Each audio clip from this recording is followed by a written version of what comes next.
11월 마지막 주 우리에게 주신 하나님의 말씀은 신약성경 베드로전서 1장 24절과 25절입니다. 신약성경 베드로전서 1장 24절과 25절, 신약성경 378면에 있습니다. 찾으신 분들은 우리 한 목소리로 읽도록 하겠습니다.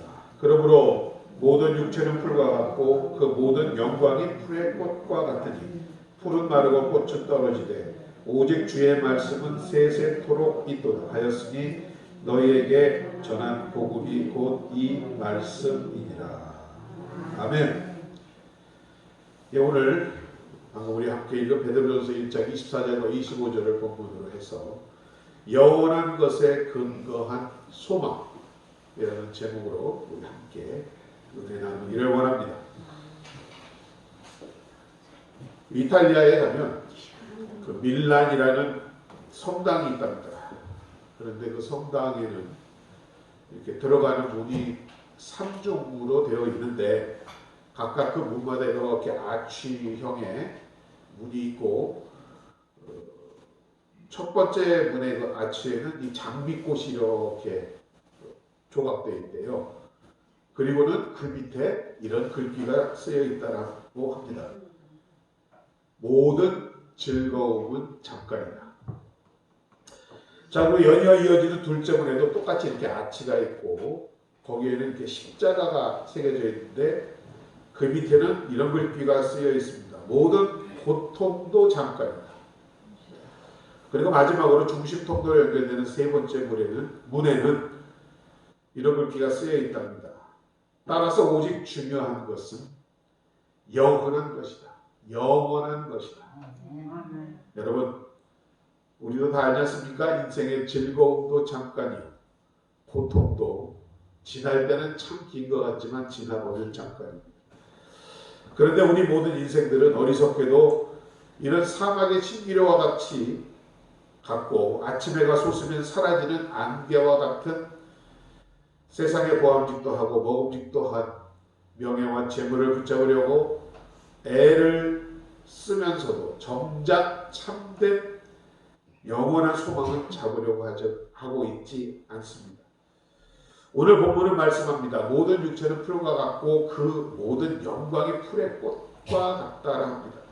풀은 마르고 꽃은 떨어지지만 오직 주의 말씀은 세세토록 영원히 있다. 이것이 복음이다 라고 말씀하고 있습니다. 우리 인생들의 실상을 시편 39편 6절은 이렇게 말합니다. 진실로 각 사람은 그림자같이 다니고 헛된 일에 분요하며 재물을 쌓으나 누가 취하였는지 알지 못하느니라. 참, 인생의 허무함이 얼마나 잘 나타내겠습니까? 살아다니는 것 같지만 그림자같이 행한답니다. 그리고 헛된 일에 그렇게 바쁘고 신경을 쓴답니다. 열심히 개미처럼 재물을 쌓아 모으지만 어느 날 그가 세상을 떠나면 그 재물을 누가 취하는지도 알지 못한다고 합니다. 이것이 인생의 본질입니다. 그러기 때문에 우리 깊은 내면은 물질과 명예와 이러한 권세로 채울 수 없는 어떤 갈급함이 있습니다. 영적 요구가 있다라는 것입니다. 그렇기 때문에 그러한 문제가, 영적인 문제가 해결되지 않고서는 우리는 참 평안도 만족도 누릴 수 없다는 것입니다. 그 이유는 우리는 하나님의 형상에 따라 창조된 존재이기 때문입니다. 그런데 세상 사람들은 이 사실을 모르고 이런 헛된 소망 속에 속아서 그렇게 열심히들 살아가고 있습니다. 자, 그럼 먼저 육적인 것에 근거한 소망을 한번 보겠습니다. 모든 육체는 풀과 같고 그 모든 영광이 풀의 꽃과 같다. 그러니까 난 풀은 마르고 그 꽃은 풀보다 더 빨리 시들고 떨어지고 마는 것과 같지. 흙으로 빚어진 육체는 조만간에 다 병들고 죽어버리는 것이며 그러한 인간이 성취한 부귀, 영화, 행복이라는 것도 잠깐 피었다가 떨어지는 꽃과 같이 속히 마르고 끝난다는 것입니다. 이것이 육에 속한 근거한 소망인 것입니다. 그러므로 우리는 풀과 같고 풀의 꽃과 같은 육적인 것에 근거하지 말고 영원한 것에 근거한 소망을 가져야 할 줄로 믿습니다. 성경은 그날 먹을 것, 입을 것이 있으면 족한 줄로 알고 먼저 반드시 영원한 천국을 붙들어 살라 말씀하고 있습니다. 의지하지 못할 것을 여러분 의지하게 되면 그 의지했던 것이 쓰러질 때에 같이 쓰러지는 것입니다. 육적인 것에 소망을 두고 영원한 것을 바라보지 못하면 절망에 부딪혔을 때 낭망하고 멸망하고 마는 것입니다. 그러하기 위해서 성경은 말씀합니다. 세상 것은 있어도 없는 것 같이 하고 여기고 없어도 있는 것 같이 사는 삶이 지혜로운 삶이라고 말씀합니다. 바로 고린도전서 7장 29절 이하의 말씀입니다. 형제들아 내가 이 말을 하노니 그때가 단축하여진 고로 그때가 언제입니까? 주님 오신 바로 그 심판의 날 아닙니까? 이후부터 안에 있는 자들은 없는 자 같이 하며 우는 자들은 울지 않는 자 같이 하며 기쁜 자들은 기쁘지 않은 자 같이 하며 매매하는 자는 없는 자 같이 하며 세상 물건을 쓰는 자들은 다 쓰지 못하는 자 같이 하라. 이 세상의 외형은 지나감이니라. 세상의 것은 영원한 것이 아니라 임시적이며 무사한 것이기에 그리스도가 재림할 때에 그 형상조차도 없어지고 말 것이라고 분명히 성경은 말씀하고 있습니다. 그래서 인생의 그날은 풀과 같으며 그 영화가 들의 꽃과 같다라고 말하고 있는 것입니다. 여러분, 우리는 발에 밟히는 풀과 같이 연약한 존재입니다. 코에 숨이 끊어지면 어떤 사람도 그대로 끝나버리는 정말로 연약한 존재임을 오늘 깨닫는 여러분 되시기를 주의 이름으로 축원합니다. 아멘. 불로장생을 꿈꾸며 동쪽으로 영원히 살 수 있는 약재를 구하러 보냈던 진시황이 있습니다.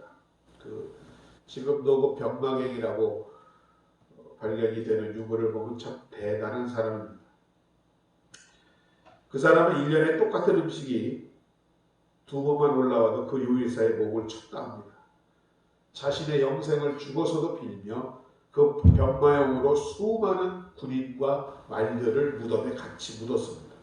영원한 삶을 살고자 정말 많은 노력을 했지만 몇 살에 죽었는지 아세요? 49살에 죽었습니다. 제가 이제 군대에서 낙하산 타는 부대를 나왔는데 이렇게 비행기를 타고 올라가 보면요, 63빌딩도 롯데타워도 다 산자감으로 보입니다. 여러분, 우리 밑에서 이렇게 롯데 제2타워도 보세요. 강변북로 이렇게 지나갈 때 보면 으리으리합니다. 저는 그거 볼 때마다 바벨탑 보는 것 같은데 그 하늘 위에서 이렇게 보잖아요. 예매합니다. 우리가 자랑하는 모든 것들이 이와 같이 하늘에서 보면 아무것도 아니라는 것입니다. 이러한 육체를 영원히 살 것처럼 육체를 믿고 육신의 것에 소망을 두고 산다는 것이 얼마나 허무한지를 여러분 아시겠습니까? 요한일서 2장 15절로 17절은 말씀합니다. 이 세상이나 세상에 있는 것들을 사랑하지 마라. 누구든지 세상을 사랑하면 아버지의 사랑이 그 속에 있지 아니하니 이는 세상에 있는 모든 것이 육신의 정욕이요 안목의 정욕이요 이생의 자랑이니 이 모든 것은 다 아버지께로부터 쫓아나온 것이 아니다. 그러므로 이 세상도 정욕도 지나가되 오직 아버지의 뜻을 행하는 이는 영원히 거하느니라. 아멘. 아버지의 뜻을 행함으로 영원한 소망을 누리시는 여러분 되시기를 주의 이름으로 축원드립니다. 그러면 우리가 영원한 것에 근거한 소망은 과연 무엇일까요? 에레미야서 9장 23절은 이렇게 말씀합니다. 여호와께서 이같이 말씀하시되 지혜로운 자는 그 지혜를 자랑치 말라.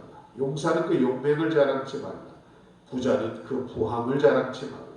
자랑하는 자는 이것으로 자랑할지니 곧 명철하여서 나를 하나님을 아는 것과 여호와는 인애와 공평과 정직을 땅에 행하는 자인 줄 깨닫는 것이라.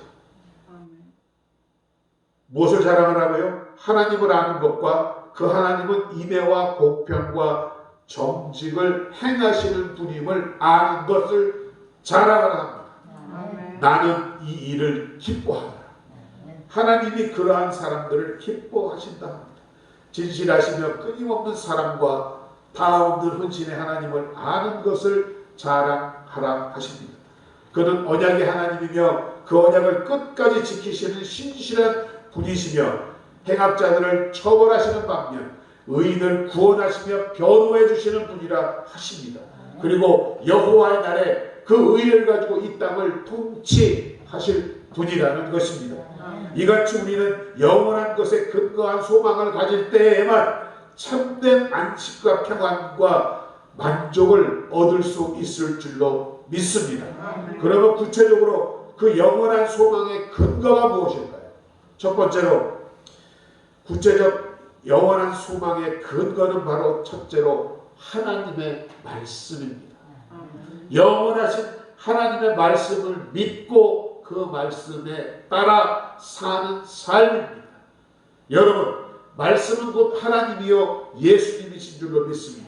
말씀이 육신이 되어 우리 가운데 거하시며 우리가 그 영광을 보니 아버지의 독생자의 영광이요 은혜와 진리가 그 안에 충만했다라고 말씀하고 있습니다. 즉 말씀이 곧 예수 그리스도요 생명의 씨앗인 줄로 믿습니다. 오늘 베드로전서 1장 23절은 말씀합니다. 너희가 거듭난 것이 썩어질 씨로 된 것이 아니요 썩지 아니할 씨로 된 것이니 하나님의 살아있고 항상 있는 말씀으로 되었다라고 오늘 성경은 말씀합니다. 하나님의 말씀은 그래서 생명어진 씨앗과 같아서 이 말씀을 여러분이 믿고 받아들일 때에 여러분에게 영원한 생명을 얻고 구원을 받게 되는 줄로 믿습니다. 여러분, 방금 태어난 아기에게 엄마의 모유만큼 소중한 것이 어디 있습니까? 동물들은 그 엄마의 모유를 먹지 못하면 죽습니다. 스스로가 먹지 못하면 죽습니다.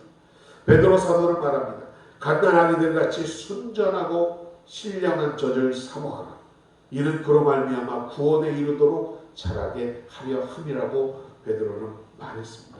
하나님의 말씀을 듣고 예수 그리스도를 인격적으로 구주로 영접하는 순간 우리는 구원받은 하나님의 자녀로 태어납니다.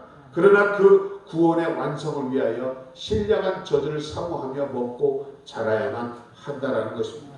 어린아기가 엄마의 젖을 먹고 자란 것 같이 구원받은 하나님의 자녀들 말씀을 먹고 거룩하게 자라가야 한다라는 것입니다.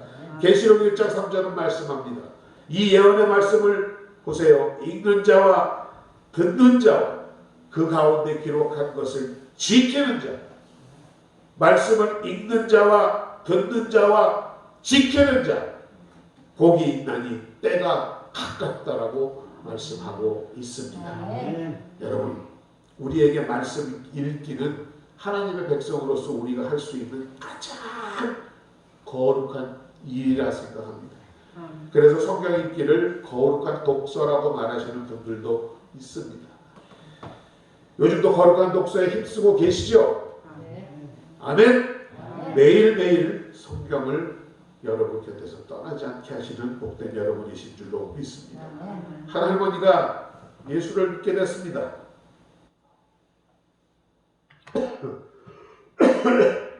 그 이후로 할머니에게는 두 가지 소원이 생겼습니다. 하나는 성경을 마음껏 읽는 일이고 다른 하나는 전도하는 일이었다 합니다. 참 거룩한 소원입니다. 그런데 할머니는 안타깝게도 글을 읽지 못하는 문맹입니다. 할머니가 기도합니다. 주여, 내가 성경도 읽고 싶고 전도도 하고 싶은데 어떻게 하면 좋을까요? 하고 기도하던 중에 하나님이 주시는 지혜가 있었답니다. 할머니가 사는 집 근처에 중학교가 있었는데 그 학교 놀이터에 가서 매일 쉬면서 지나가는 학생들이 지나가면 한 사람씩 붙들어서 내가 성경을 좀 읽고 싶은데 요거만 좀 읽어주면 안 될까? 그러면서 저보는 그 요한복음 3장을 펼치고 이 부분을 좀 읽어달라고 학생들한테 부탁을 했습니다. 근데 그 학생들이 그 성경을 읽을 동안 할머니가 속으로 이렇게 기도했습니다. 성령님, 이 학생들에게 진리의 말씀을 깨닫게 하여 주시옵소서 라고 기도하면서 들었답니다. 무슨 일이 일어났을까요? 이 할머니의 성경을 읽어준 수백 명의 학생들이 예수를 믿는 놀라운 역사가 일어났다라고 합니다. 여러분, 이것이 말씀 읽기에 능력인 줄로 믿습니다. 아멘. 두 번째로 우리가 소중히 해야 할 것은 그 말씀을 들어야 합니다. 자, 읽는 것도 중요하지만 말씀 듣기는 마치 음식을 우리가 보고 씹어 먹는 것과 같습니다. 아무리 좋고 맛있는 음식이 있어도 그거 먹지 못하면 무슨 소용이 있습니까? 또 그 삭힌 음식 소화시키지 못하면 아무런 소용없습니다. 87이 넘은 한 늙은 교수가 계셨는데 그분이 건강을 지키는 비밀 중에 하나가 바로 음식을 한 번 입에 넣으면 30번 이상 그것을 씹는다고 합니다. 그러니까 못 드시는 음식이 없고 모든 음식이 얼마나 맛있는지 모른다고 했답니다. 예로부터 영성 수련가들은 이와 같은 성경을 씹는 일을 성경 묵상이라고 했습니다. 소의 되새김질에 비유하여 말하였습니다. 들은 말씀, 본 말씀을 씹고 또 씹고 묵상하는 중에 여러분 그 말씀이 내 것이 되고 그 말씀이 하나님의 말씀으로 여러분에게 들려올 줄로 믿습니다. 아멘. 우리도 느끼잖아요. 같은 말씀이지만 세월이 지나고 입장이 바뀌면 그 말씀 다르게 느껴집니다. 이것이 말씀의 능력이라는 것입니다. 이렇게 말씀을 읽고 듣는 것도 중요하지만 최종적인 것은 그 말씀을 지키는 것입니다. 보고 듣고 깨달았으면 뭐합니까? 안 지키면 말짱 꽝입니다. 말씀을 읽고 묵상하는 목적도 바로 그 자체가 목적이 아닙니다. 그 말씀을 결국 붙들고 살며 기도하기 위한 것인 줄로 믿습니다. 그러할 때만이 그 말씀이 우리의 건강이 되고 평안이 되고 생명이 되는 것입니다. 아멘. 여러분 묵상이라는 말이 참 어려운 말인데 본래의 그 어원적으로 보면 메디켈루스라는 말입니다. 메디켈루스. 어디서 들어본 것 같지 않으세요? 메디신, 메디켈루스. 이 단어에서 바로 약이라는 메디신이 나왔습니다. 묵상이란 말에서 곧 묵상을 잘하면 우리 삶에 약이 되는 것입니다. 지속적으로 꾸준히 약을 복용해야 효력이 있듯이 매일의 묵상이 여러분에게 생명과 건강을 가져다 줄 줄로 믿습니다.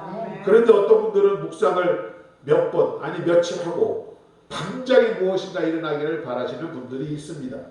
여러분 그것은 묵상을 양약이나 보약으로 생각하는 게 아니라 마약으로 생각하는 겁니다. 마약은 여러분 드셔보셨어요? 안 드셔보셨죠? 당장 변화가 일어납니다. 우리 영화에서도 보잖아요. 뭐 이렇게 맞고 먹으면 사람이 갑자기 헬렐레해져가지고 당장 효과가 나타납니다. 근데 그 후에 부작용은 엄청난 것을 아시죠? 그러나 보약은요 365일 먹어도 이것이 먹은 것인지 안 먹은 것인지 당장 변화나 효과를 모릅니다. 그런데 우리 안에서 점점 변화되는 것을 몸에 좋은 변화가 일어나는 것을 우리가 알 수 있습니다. 아멘. 말씀도 묵상이 바로 이러한 것입니다. 계속 꾸준히 조금씩이라도 읽고 듣고 묵상하면 결국은 우리에게 생명을 가져다주는 놀라운 기적이 일어난다라는 말씀입니다. 요한복음 6장 63절을 말씀합니다. 살리는 것은 영이니 육은 무익하니라. 내가 너희에게 이른 말이 영이요 생명이라. 아멘. 하나님의 말씀을 들을 때 여러분 영혼이 살아나고 새 생명을 얻는 줄로 믿습니다. 하나님 말씀에 여러분 어떤 성령 문자의 말이나 심오한 사상이나 철학, 이론 좋지요. 허나 그들은 영혼을 살리지 못하고 생명을 주지 못합니다. 그러므로 모든 육체는 불과 그 모든 영광이 꽃풀의 꽃과 같으니 푸른 마르고 꽃은 떨어지되 오직 주의 말씀은 세세토록 있도다 하는 말씀이 바로 여러분에게 복음인 줄로 믿습니다. 따라서 매일매일 말씀을 읽고 듣고 묵상함으로 그 말씀이 여러분의 영원한 삶의 규범이 되어야 할 줄로 믿습니다. 그리할 때 여러분의 발에 등이 될 것입니다. 여러분의 길에 빛이 될 줄로 믿습니다. 요한일서 2장 17절 말씀입니다. 이 세상도 정욕도 지나가되 오직 하나님의 뜻으로 행하는 이는 영원히 거하느니라. 어쩐다고요? 하나님의 뜻으로 행하는 사람은 영원히 나와 함께 거할 것이다라고 주님은 말씀하고 계십니다. 그 사람은 어떤 사람이냐? 세상 살아가기를 거부하고 죄를 미워하고 오직 사랑의 계명과 하나님의 말씀에 순종한 사람들입니다.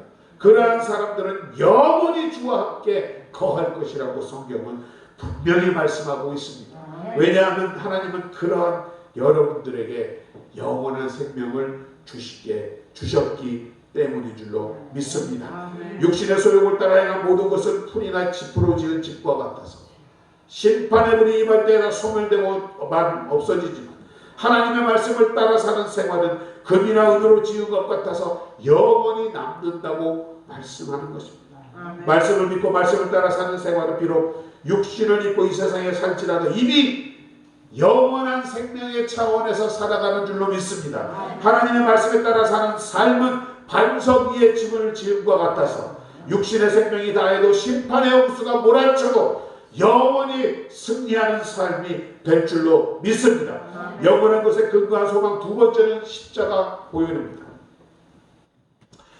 마틴 루터가 종교개혁을 하다가 너무도 심신이 쇠약하여져 침상에 눕게 되었답니다.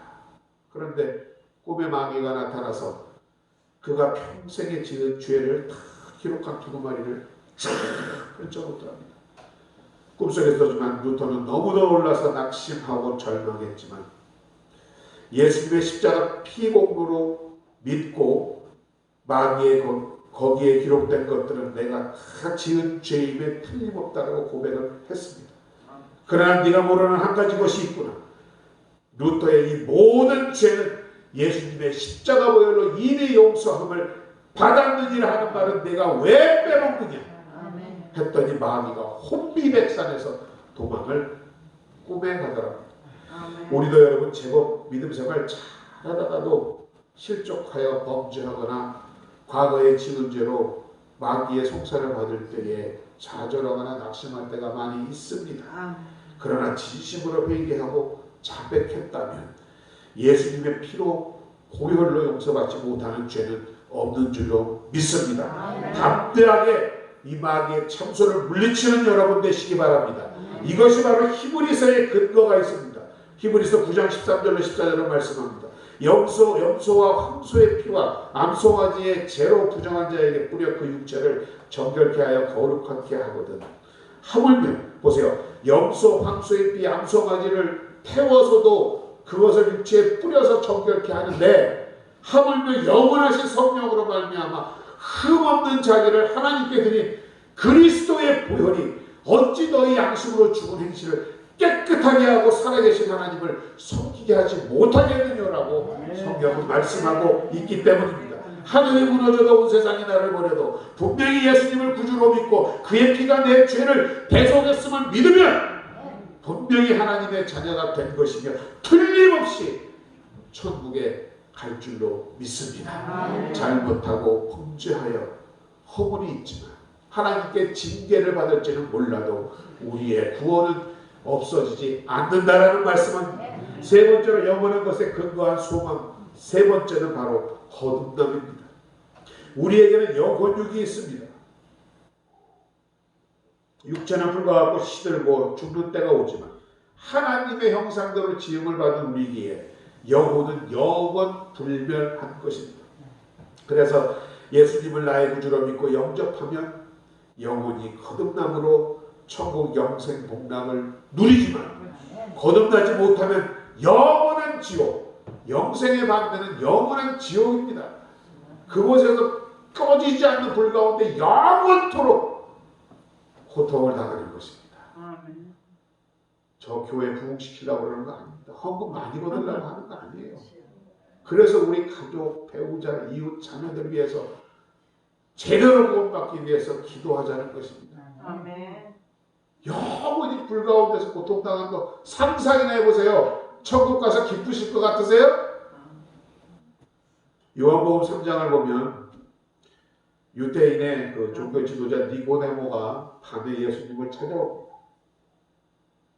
그러자 예수님께서 말씀하십니다. 사람이 거듭나지 않으면 하나님 나라를 볼 수 없다 하십니다. 니고데모가 묻습니다. 주여, 사람이 늙은데 어떻게 다시 날 수가 있습니까? 두 번째로 엄마 뱃속에 들어갔다가 나올 수 있습니까? 그러자 예수께서 말씀하십니다. 요한복음 3장 5절 7절 이야기. 예수께서 대답하시되 진실로 진실로 내게 이르노니 사람이 물과 성령으로 나지 아니하면, 무엇으로 해요? 물과 성령으로 나지 아니하면 하나님 나라에 들어갈 수 없느니라. 육으로 난 것은 육이요 성령으로 난 것은 영이니 내가 내게 거듭나야 하겠다는 말을 놀랍게 여기지 말아라. 우리가 세례를 받을 때 하나님의 성령이 우리를 거듭나게 하신다라는 것입니다. 그래서 이로부터 영생의 소망을 우리가 세례가 절대적으로 필요하다는 믿음이 생겨난 것입니다. 그런데 그리스도께서 보세요. 물과 성령을 연관시키시고 있습니다. 즉 물은 눈에 보이는 표징입니다. 이 표징을 통하여 그리스도께서는 하나님께서 성령으로 우리 속에 새 생명으로 인쳐주심을 나타내고 계시는 것입니다. 우리는 세례를 소홀히 해서는 안 됩니다. 세례를 받지 아니하면 분명히 구원에서 제외됩니다. 그런 의미에서 세례가 필요한 것이지만 그 구원의 확신은 그 세례로만 끝나지 않는다는 것, 이것 여러분 기억하시기 바랍니다. 니고데모가 이렇게 다시 태어남에 대해서 이해하지 못하고 있을 때 예수께서는 그를 그와 같은 오류에서 깨우치기 위해서 사람이 두 번째로 태어나는 것은 자연현상으로 되는 것이 아니라 새로운 몸을 입고 다시 엄마 뱃속에서 나오는 것이 아니라 성령의 은혜에 의하여 심령이 새롭게 되는 것을 말씀하고 있는 것입니다. 우리가 이와 같이 거듭나지 않으면 안 되는 이유가 바로 그러할 때에 새 생명이 성령을 통하여 우리 안에 부어주는 것이기 때문입니다. 그러므로 예수를 나의 생명의 구주로 삼고 예수 안 믿고는 못 살겠다는 각오로 살아야 할 줄로 믿습니다. 그러면 영생을 얻을 것이며 하나님의 자녀로 그것을 이루어 갈 줄로 믿습니다. 여러분, 우리가 잘 아는 삼박자 구원, 삼박자 축복이란 말 있죠. 바로 요한삼서 1장 2절의 말씀인데 무엇이에요? 사랑하는 자야 내 영혼이 잘된같이 내가 범사에 잘되고 강건하리라. 영혼이 잘되면 범사에 잘되고 강건하게 되리라. 이런 성부의 근거에서 신앙생활 잘하면, 예수 잘 믿으면 영혼이 평안해지고 육신도 건강하고 모든 일에 만사형통하리라 고 우리는 믿고 있습니다. 신앙이 바로 건강과 만사형통의 전제이기 때문에 열심히 믿어야만 이와 같은 것이 이루어질 수 있다는 말입니다. 우리 주변에는 또한 이러한 축복을 간증하는 사람들도 많습니다. 그러나 한번 정작 생각해 보십시오. 오중복음 3중 축복의 구원의 그 말씀을 외친다고 정말 축복만 있습니까? 축복이 없다는 얘기 아닙니다. 신앙인은 축복만 받고 삽니까? 아니잖아요. 우리에게 고난과 슬픔이 언제도 있습니다. 우리도 고통을 당하며 실패를 할 수가 있다는 것입니다. 눈물에 젖어 슬픔에 젖어 눈물로 기도할 때도 있습니다. 이런 삼중 축복의 구원의 믿음이 만사형통이란 말이 아니라는 얘기예요. 신앙인에게도 고난은 완전히 떠나지 않습니다. 우리가 이런 타락한 세상에 아직 살고 있기 때문입니다. 그렇다면 우리도 믿지 않는 사람들과 동일한 고난을 당하지만 신앙인이 그들과 다른 것은 이런 고난이 있다 하더라도 우리는 그것을 이겨낼 수 있다는 것입니다. 우리 신앙의 선배들, 믿음의 선조들을 보십시오. 오히려 고난 속에서 인생을 살다가 주님께로 간 분들이 많습니다. 믿음은 여러분 분명히 축복을 가져오지만 믿는 사람에게도 고난은 있다라는 말씀입니다.